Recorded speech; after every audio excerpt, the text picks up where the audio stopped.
So with that,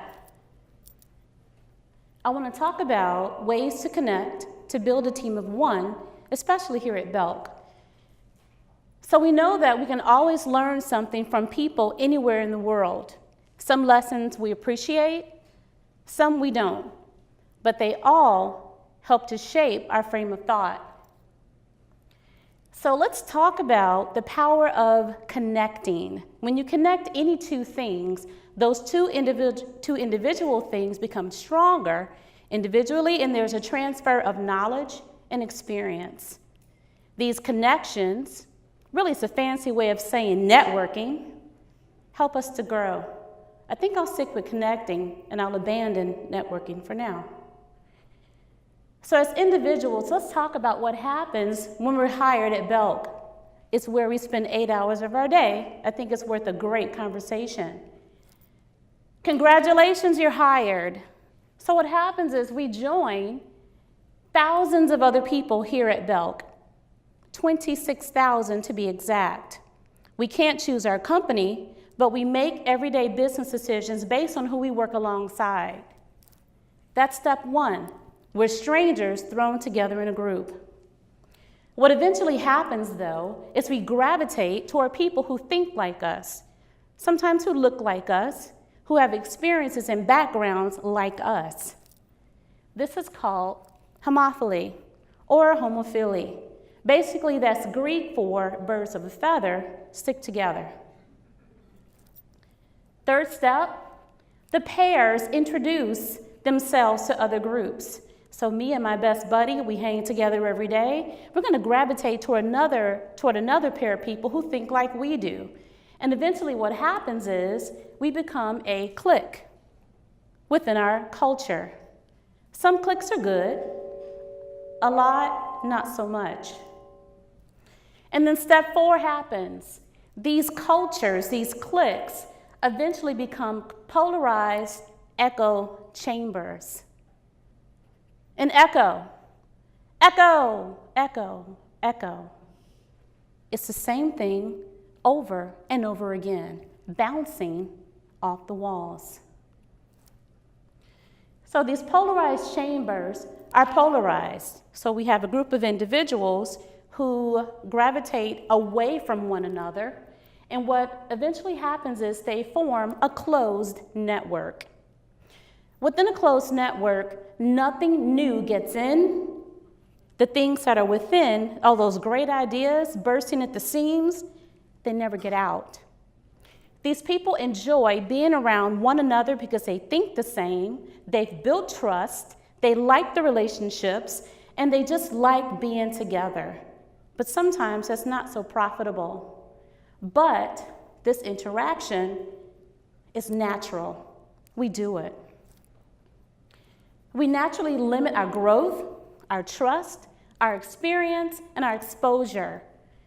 And then, even more of a detriment, new individuals who are hired at Belk can't find their place. They can't find a place because we're a system of cliques. No one in, nothing out. Our ability to connect has been linked to our professional success. So there is a network scientist by the name of Ron Byrne who created this table. Really, it's an axis. So if you take a look at the vertical axis, these are the things that make us, that measure our success. Our compensation, what we make, the way we evaluate our performance, and then our ability to be promoted. Toward the bottom, these are the networks. We already know that the small closed network, no bueno. Doesn't help us because we already know each other. But take a look at the large open network on the left. It consists of a center core with offshoots of ideas, ways of thinking, experience, and background. And what happens if you're at the center, you become the link between different people, different clusters. It's you're the link. So if you take a look at the table, Ben's theory is that as you move closer to the left toward an open network, your ability to become more professionally Successful rises. The more you move to the right, that small closed network, you limit your abilities because you don't grow. We can agree that we do need to grow. So let's talk about ways that we use connecting to create those open networks of information. The benefits? Well, if I'm known as a connector, and I like to think that I am, and that you are too, connectors tend to always be at the center of information. If you successfully connect, you are top of mind if a promotion comes about or if there's a new job opportunity. Why? Because you're known as the person who connects and people want to work with you. Isn't that a great place to be liked? Not bad. Also, with those benefits, you broaden your horizon. So if I work in Department A, I am naturally nosy. I want to know what happens in Department B, C, D, and E, because I want to know what happens in those departments because they impact what I do, and I want to know how I can impact those departments. I want to expand my network because I see the benefits. So how do you connect? Well, in a group setting, you may find that you're put on a project with people that you don't know. We love cross-functional projects. So why not start that project with a brief introduction? Why not start that project maybe with some type of icebreaker? You want to find out who's in the room, what their experience is, and how you can leverage that and how they can leverage you. It's a partnership, remember? It's a connection. Also, in a group setting, if you know the individuals in the room, why not recognize the efforts of others? People like to be praised. It's fuel for doing better. So give kudos to the people that you work with. You'll be surprised at the doors that it opens. Now let's talk about ways to connect on an individual level.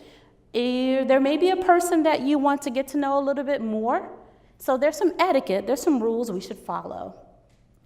Rule number one, no stalking, okay? It's creepy, don't do it. But if this person has something that you want to know more about, why not form a purpose in your mind and send an email and say, hey, Jacob, I really realize that you're a networking person. You do very well at that. I'd love to spend some time with you to find out how you do it. Jacob knows my intent. He knows that I don't want to waste his time, and he's set to have this conversation. I may invite him to coffee for 15 minutes. I may ask him if he wants to have lunch for an hour.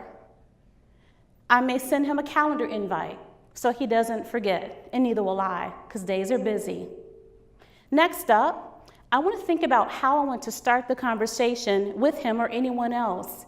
If I need to break the ice, I need a springboard. I'm going to find out something that this person does well. I'm going to lead with that because we like to talk about ourselves.